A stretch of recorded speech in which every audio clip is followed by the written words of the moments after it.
Hello everyone, and welcome back to Green Card Updates. If you've been watching your priority date month after month, feeling like you're stuck in place while the world moves around you, I want you to take a breath with me today. I know the waiting is exhausting. I know you've planned your life around a green card that sometimes feels like it will never arrive. But February 2026 has brought some welcome news, particularly for those of you in the EB3 category, and I'm here to walk you through exactly what it means for your case, your timeline, and your strategy going forward. My goal today is to explain why February 2026 is actually a month of measurable progress for many of you, especially in the EB3 category, and to help you understand the practical steps you can take right now to protect your place in line. Let me start by saying something I tell my clients every single day. Progress in immigration doesn't always feel like progress. When you're waiting years for a priority date to move forward by weeks, it's easy to feel defeated. But movement is movement, and in a system as backlogged as ours, even modest advancement matters. The Visa Bulletin is not designed to make you feel good. It's designed to manage a finite number of immigrant visas across millions of applicants worldwide. So when we see forward movement, even if it's measured in weeks rather than months, that tells us the system is processing cases, adjudicating applications, and clearing backlogs. That's not nothing. That's the machinery working, and you want to be positioned to benefit from it. Now let's talk about what actually happened in February 2026. The most significant development is the forward movement we're seeing in the EB3 category for professionals and skilled workers. Depending on your country of chargeability, we're looking at advancement of approximately 1.5 to 3 months. I know that might not sound like much when you've been waiting 5 or 7 or even 10 years, but here's why it matters. Every time the Visa Bulletin moves forward, a new group of applicants becomes eligible to take action. If your priority date is now current, under the designated filing chart, you have an opportunity that you did not have last month. That opportunity is the ability to file your Form I-485, your Adjustment of Status application, which is the formal petition to become a lawful permanent resident of the United States. Let me take a moment here to explain what a priority date actually is, because I find that even applicants who have been in the system for years sometimes don't fully understand this concept. Your priority date is essentially your place in line. It's the date that your labor certification application was filed with the Department of Labor, or in some cases, the date your immigrant petition was filed with USCIS. Think of it as a timestamp that never changes. The Visa Bulletin, which is published every month by the Department of State, tells you whether your timestamp has reached the front of the line. If the Visa Bulletin shows a date that is on or after your priority date, you're current and you can move forward. If the Visa Bulletin shows a date that is before your priority date, you're not current yet and you have to keep waiting. It's that simple. But the implications are profound. Now here's where February 2026 gets really interesting, and this is something I want you to understand clearly because it directly affects your filing strategy. The Visa Bulletin actually contains 2 different charts. The first chart is called Final Action Dates.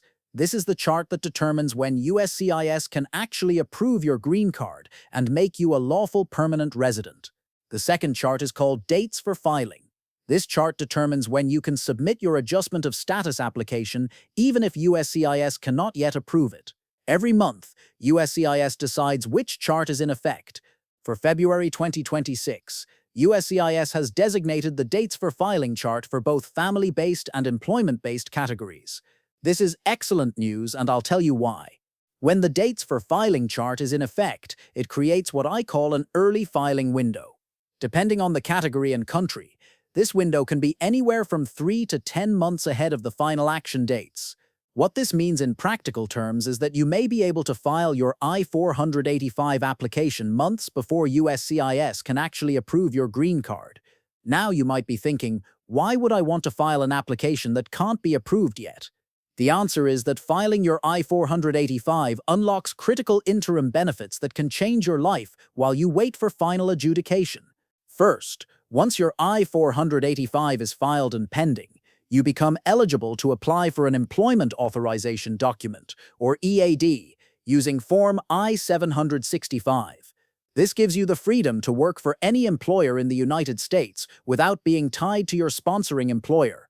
You also become eligible for Advance Parole, using Form I-131, which allows you to travel internationally and return to the United States without jeopardizing your green card application.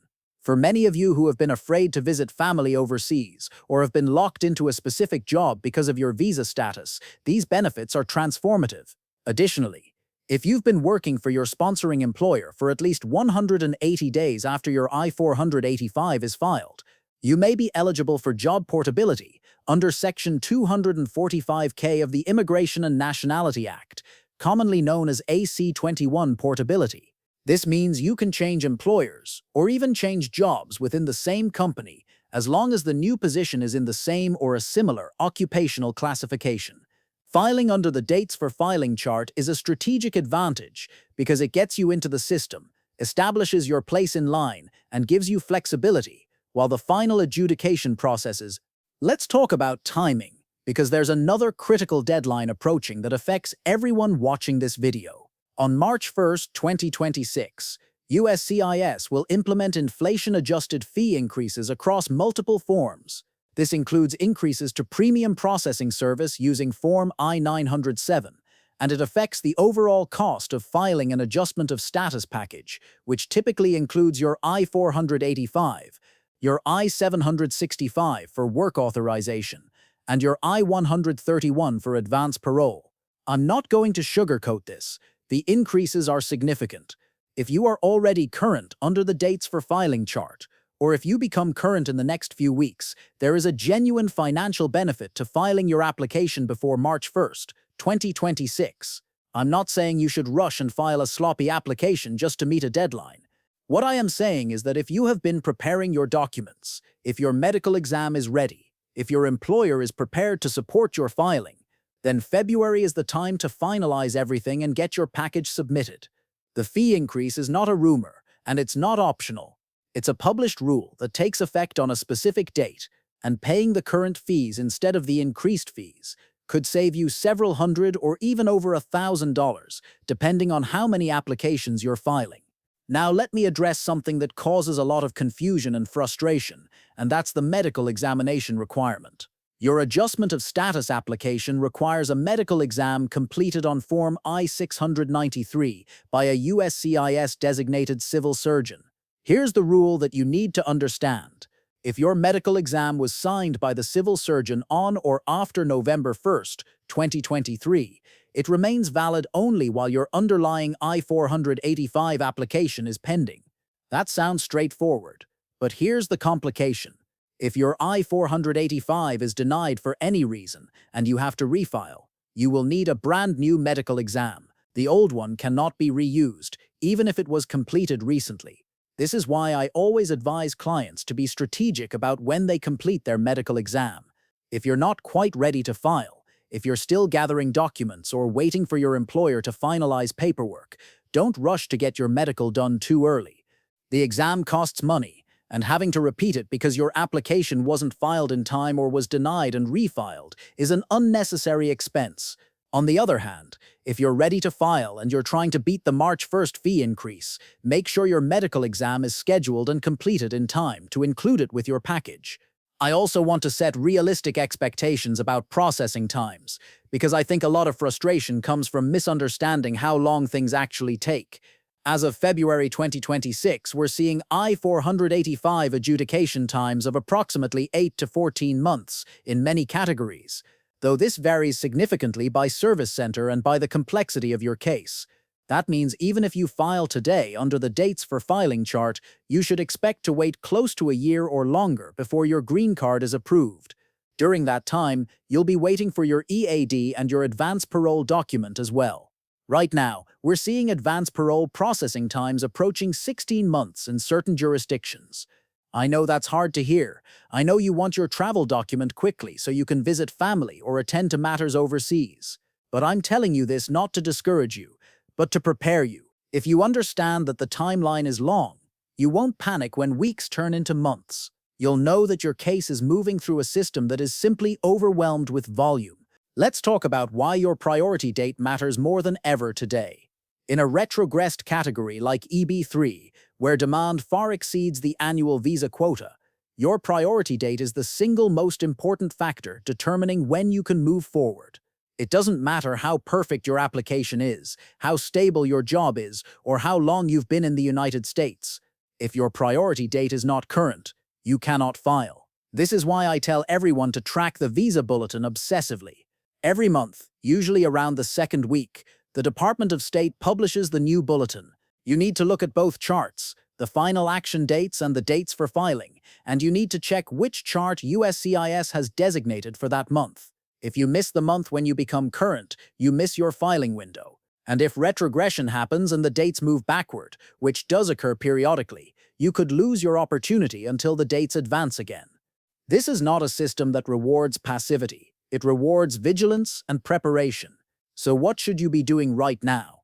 If your priority date is approaching the dates for filing cutoff, start organizing your documents today. That means gathering your birth certificate, your passport, your I-94 arrival and departure record, your employment verification letters, your tax returns, and any other evidence that USCIS requires. Make sure your passport photos are current and meet USCIS specifications. Schedule your medical exam, but time it so that you can file within a reasonable period after it's completed. Talk to your employer and make sure they understand the timeline and are prepared to provide supporting documentation if needed. If you're considering premium processing for any related petitions, factor in the cost and decide whether it makes sense for your situation.